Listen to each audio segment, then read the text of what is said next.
minutos, vamos falar sobre a pandemia com o nosso convidado, Gonçalo Vecina, médico sanitarista, professor na Faculdade de Saúde Pública da USP e ex-diretor da Agência Nacional de Vigilância Sanitária, Anvisa. Olá, Vecina, bom dia, seja bem-vindo. Olá, bom dia, Marilu, bom dia e aos nossos espectadores também.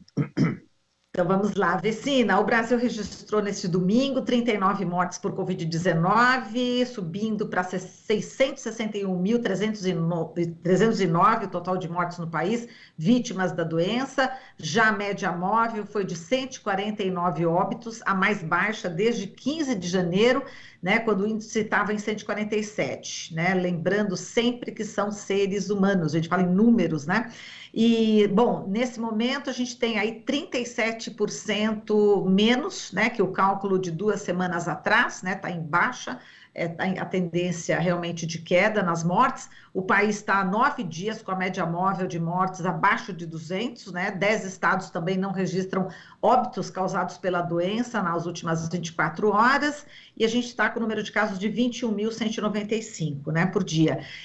Bom, diante desse quadro, qual é a avaliação que você faz, Vecina, sobre o atual estágio da pandemia aqui no Brasil?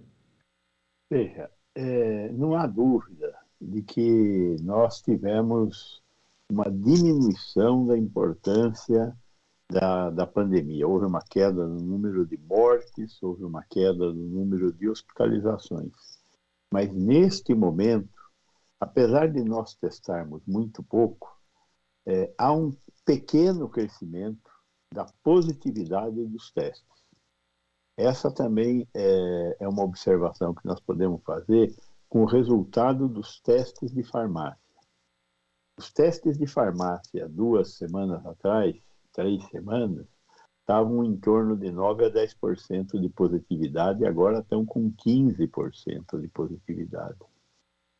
Então, o que nós estamos observando, é um fato, é que há um crescimento do número de casos. Esse crescimento do número de casos ainda não está acompanhado do aumento de hospitalizações e de óbitos, porque o número de hospitalizações e óbitos, ele é decorrente do aumento do número de casos. Você tem um aumento do número de casos em torno de 10 a 15 dias depois é que você vai ter um impacto nas internações e no número de óbitos. Então, nós estamos numa posição boa, mas não é excelente. Por quê? Porque está crescendo, por pouco que seja, o número de casos. Ao que se deve esse crescimento do número de casos? Muito provavelmente é essa nova subvariante, que é uma mistura da Omicron BA1 e da Omicron BA2. Está sendo chamada de XZ, né? Muito provavelmente estamos tendo outras variantes, porque o vírus continua se reproduzindo e como ele continua se reproduzindo, ocorrem erros. Porém, estes erros não têm criado um vírus mais importante do que esses com os quais nós estamos trabalhando no momento, que é essa variante XZ. Ela já foi identificada no Brasil, já temos casos dela, e provavelmente é devido a ela que nós estamos tendo esse crescimento de casos. É óbvio que isso nos preocupa, principalmente porque se aproximam algumas festas, como o Carnaval atrasado, né? O que deverá implicar em um aumento maior ainda no número de casos. Então, essa é mais ou menos o resumo da situação que nós estamos vivendo atualmente, Marilu. E, Vecina, essa subvariante XZ, né, como você já disse, a híbrida de 2 cepas, né, da Omicron BA1 e BA2, ela é preocupante, enfim, ela está causando uma preocupação no meio médico, no meio, enfim, nas secretarias de saúde.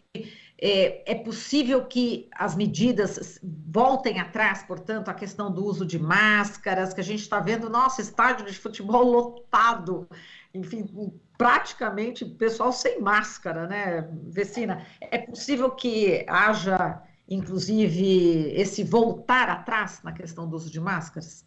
Vai depender do resultado que nós tivermos do próximo feriado, né? E desse crescimento que eu falei que nós estamos tendo do número de casos. Se esse crescimento no número de casos for acompanhado de um aumento da gravidade dos casos, com internações e óbitos, eu não tenho dúvida do que as autoridades vão ter que retroceder. Mas, veja, a Omicron BA1 fez lá o seu estrago, um monte de casos, mas não aumentou muito o número de óbitos. O que a Omicron BA2 fez? Mais ou menos a mesma coisa, só que em menor escala, muito menor escala.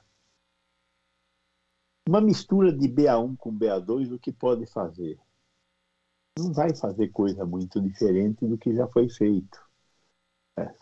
São as mesmas, o mesmo vírus que nós estamos vendo, né?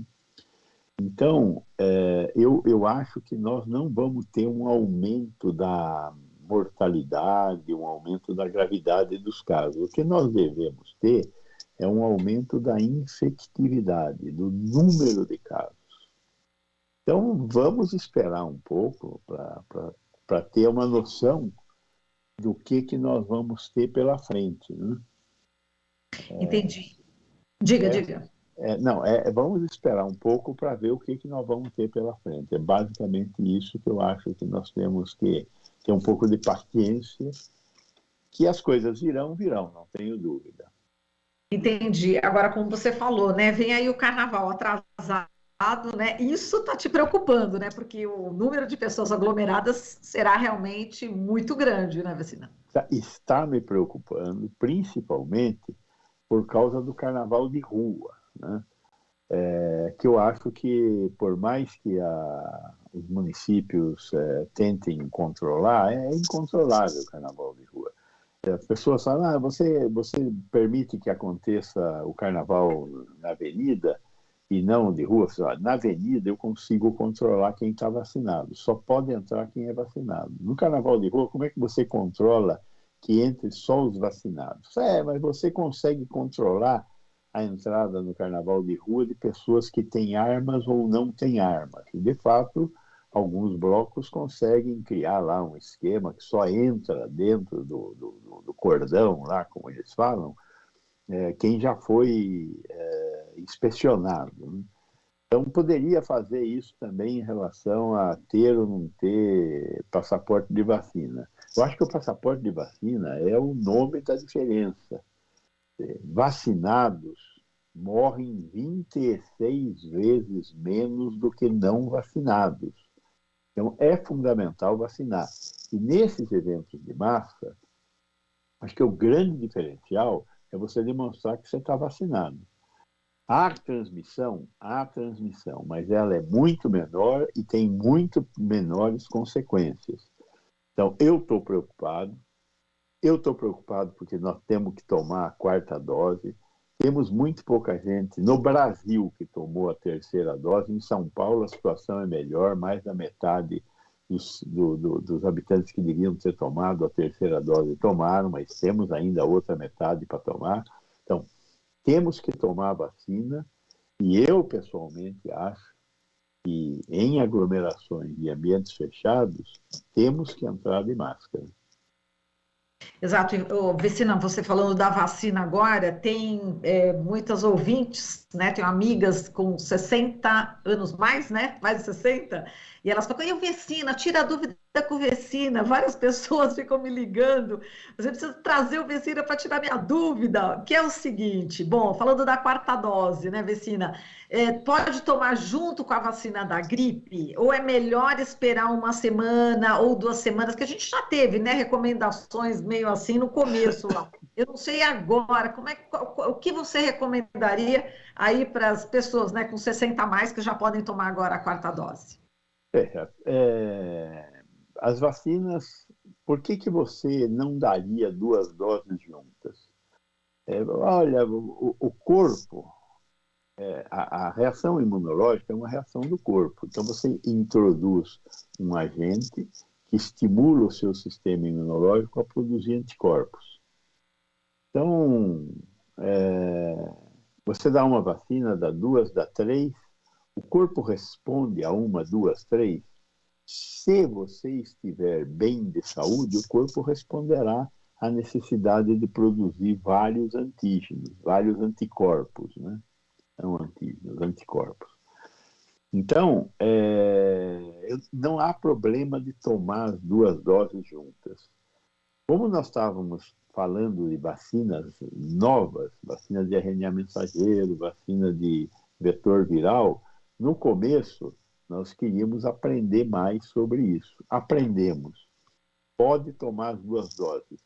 O único senão é você não estar com gripe, não ter naquele momento uma outra doença contra a qual o seu corpo está lutando. Porque se ele está lutando contra aquela coisa, ele não vai conseguir dar toda a atenção, entre aspas, para produzir anticorpos contra a Covid, contra a gripe. Agora, neste momento, você estando sem nenhuma doença infecciosa, você pode tomar a vacina da gripe e a vacina da Covid. De preferência, principalmente os idosos, não tome a Coronavac. A Coronavac tem uma resposta menor. É uma boa vacina, não tem nenhum problema com a vacina. É só a resposta imune da Coronavac em idosos, ela é menos forte do que as outras três vacinas disponíveis, a da Janssen, a da AstraZeneca e a da Pfizer. Bem, agora, Vecina, eu gostaria que você falasse sobre o consórcio de veículos de imprensa, por quê? Sobre a importância desse consórcio. Esse consórcio, ele ganhou no último sábado o troféu Audálio Dantas, Indignação, Coragem e Esperança.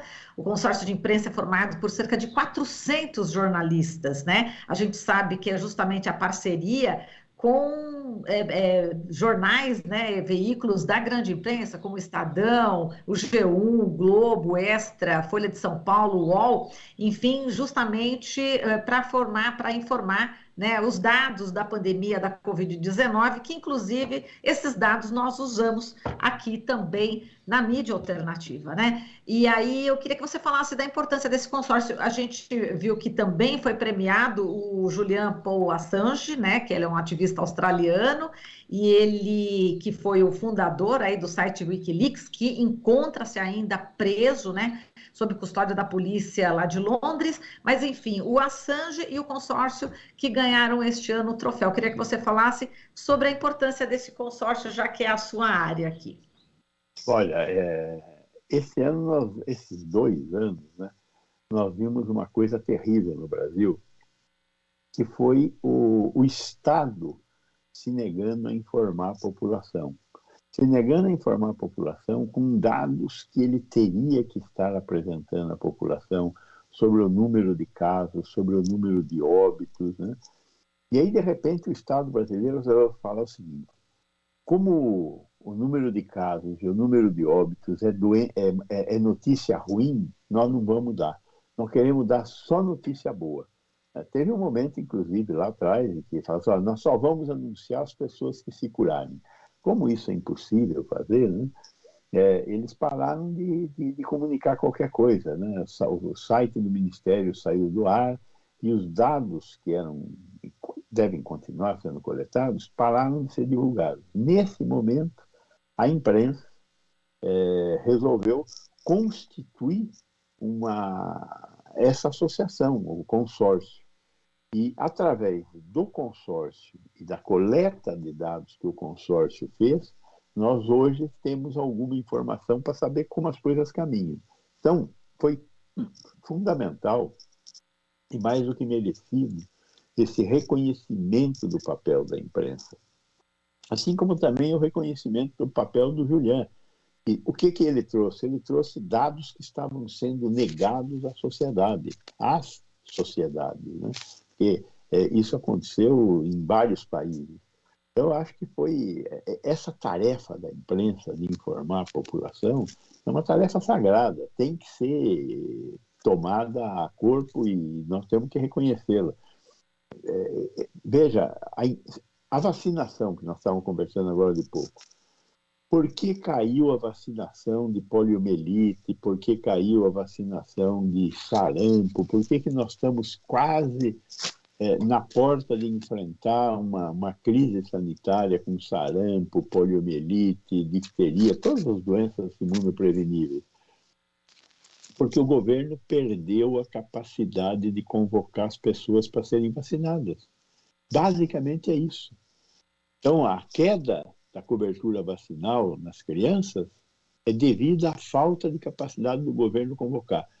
O que a imprensa fez esse tempo todo, desde que a gente tem vacinas? Participou ativamente do processo de convocação. Então, a imprensa teve um papel fantasticamente importante nessa crise sanitária. Continua tendo. Então, temos mais que reconhecer esse papel da imprensa, seja através do consórcio que trouxe dados sobre o número de casos e óbitos para que a sociedade conseguisse acompanhar o que estava acontecendo, seja através de chamamentos para a vacinação. Exato. E Vecina, nós temos aqui uma teleouvinte, né? Que a gente está acostumado, a gente está no rádio, na televisão, né? Temos aqui a participação de uma teleouvinte que está perguntando o seguinte, né? Ela está questionando: nem a EMA europeia está recomendando a quarta dose, a não ser a quem tem mais de 80 anos. Estou puxando aqui a notícia, eu vou dar completa, que o Centro Europeu de Controle e Prevenção de Doenças publicou um comunicado na última terça-feira, da semana passada, alertando que não considera necessária a aplicação de uma quarta dose da vacina contra a Covid em pessoas menores de 80 anos. O estudo foi feito conjunto com a Agência Europeia de Medicamentos, EMA, da qual a Eliana se refere, e aponta que ainda é muito cedo para considerar a aplicação de uma segunda dose de reforço de qualquer imunizante baseado em RNA mensageiro, casos da Pfizer e da Moderna. Como é que você vê também essa indicação aqui que a gente está recebendo, enfim, que a imprensa está noticiando também, Vecina? Veja, a EMA é a Agência Europeia do Medicamento, que tem a responsabilidade de dizer se os medicamentos os medicamentos novos, que os medicamentos antigos, quem vigia, quem é responsável, são as Anvisas locais. Cada país tem uma Anvisa funcionando ainda. E a EMA é uma agência de toda a comunidade europeia, os 27 países que compõem a comunidade europeia. E a responsabilidade dela é com medicamentos novos, né? E basicamente segurança e eficácia que eles fiscalizam. Muitos países, Canadá, Alemanha, Israel, a Itália, a Inglaterra, a França, fazem essa mesma pergunta. Vale a pena dar a quarta dose? Primeiro, por que a gente está perguntando se vale a pena dar a quarta dose? Porque se verificou, isso é real, que a partir de 4 meses após a última dose, há uma queda na produção de anticorpos. Bom, então, o que acontece se há uma queda na produção de anticorpos? Vamos dar um reforço. Se eu der um reforço, cresce o número de anticorpos. Logo após o reforço, cresce. Cresce muito? Não cresce muito. Cresce pouco. Quanto tempo dura o crescimento desse número de anticorpos produzidos pela quarta dose? Pouco tempo, aparentemente até o momento, pouco tempo. Por que até o momento? Porque não deu para andar mais. Nós estamos vivendo, cada dia que você vive, você aprende. Então, eu gostaria de aprender o que vai acontecer daqui a 5 meses, mas não tem jeito de saber o futuro. Então, eu só sei o que aconteceu. Então, o que eu sei?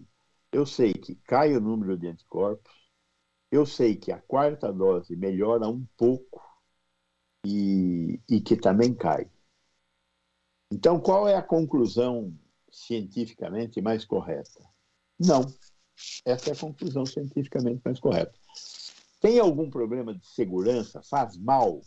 Não também. Então, a decisão que é que esses países que estão recomendando a quarta dose, não são poucos países, é uma coisa meio assim, olha, se não faz mal, pode ser que faça bem. Então, principalmente acima de 60 anos, por quê? Porque o envelhecimento do sistema imunológico, que a gente chama de imunossenescência, não é uma doença, é perda da capacidade de produzir anticorpos. Assim como a gente perde capacidade de correr, de subir em árvore, a gente perde capacidade de resposta imunológica. Então, vacinemos. Em juridiquês, diríamos, na dúvida pro réu. Né? Então, se não faz mal, não vou correr o risco de deixar esse velhinho desprotegido. Basicamente é disso que nós estamos falando. Eu acho que a Agência Europeia do Medicamento está certa, é o papel dela. O papel da Agência Europeia do Medicamento é fazer o que ela fez.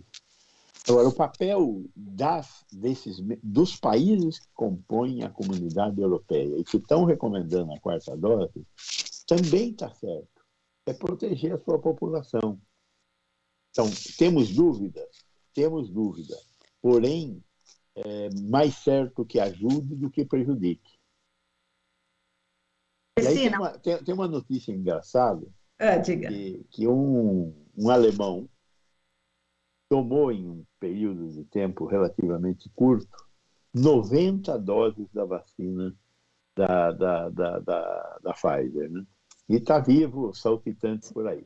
Não é bom tomar mais do que deve tomar. Ele fez uma sacanagem lá, que eu não vou nem explicar aqui, para tomar as 90 doses. Mas foi noticiado. Eu sei. Está vivo, né? Então, não existe nenhuma notícia dizendo que você tomar mais doses venha a fazer provocar algum tipo de doença. Né? Tá certo, bem lembrado, Vecina. A gente agradece aqui a sua participação e até a próxima, viu, Vecina? Boa semana. Obrigado a vocês. Boa semana para vocês todos também. Obrigada, querido. Falamos aqui com o Gonçalo Vecina, médico sanitarista, professor na Faculdade de Saúde Pública da USP e ex-diretor da Agência Nacional de Vigilância Sanitária, Anvisa. Aqui você ouve as notícias que os outros não dão. Jornal Brasil Atual.